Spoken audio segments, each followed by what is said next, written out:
Welcome, friends, to Boiler Room Detective Channel. If you enjoy these videos, please like and subscribe to the channel.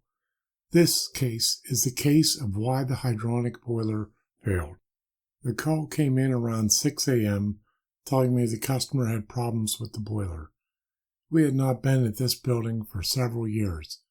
The gas company was on site the night before and shut off the boiler due to the elevated carbon monoxide readings.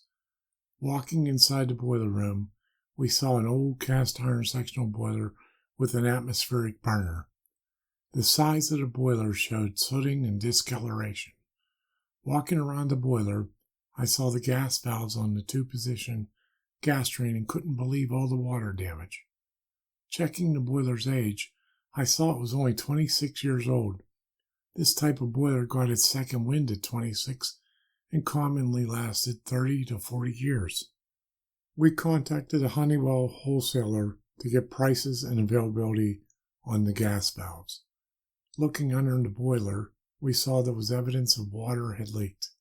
The PTA or tridicator gauge read 5 psi. The PTA gauge stands for pressure, temperature, and altitude. After connecting a garden hose to the boiler drain, we opened the valve and watched the pressure dial on the gauge. When the pressure reached 10 psi, we heard water dripping from inside.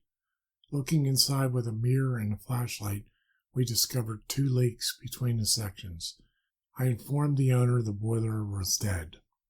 The customer called the insurance company to see if they would cover the repair.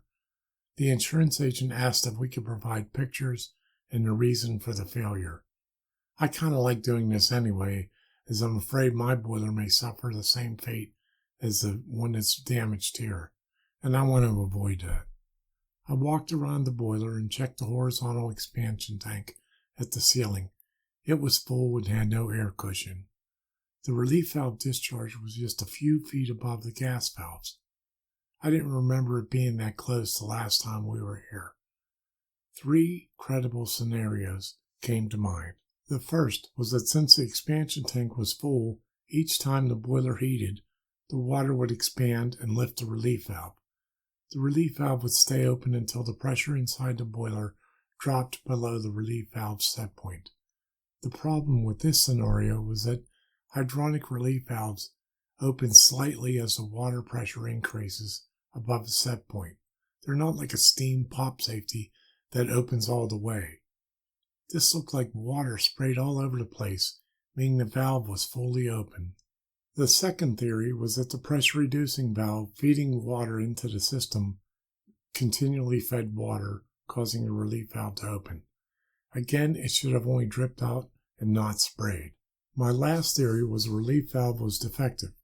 Perhaps the spring inside the relief valve was weakened by constantly opening and closing.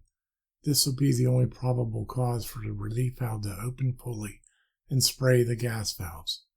The leaking sections in the boiler was caused by the constant loss of water and the reintroduction of makeup water. If you would like to contact me, my contact information is here. In addition, I have 2 websites.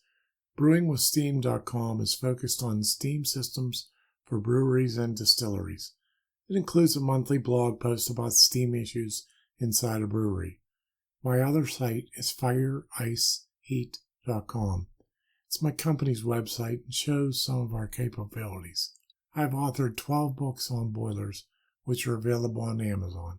My technical articles are included in many of these industry publications. Thanks for stopping by Boiler Room Detective, and I'll see you on the next case.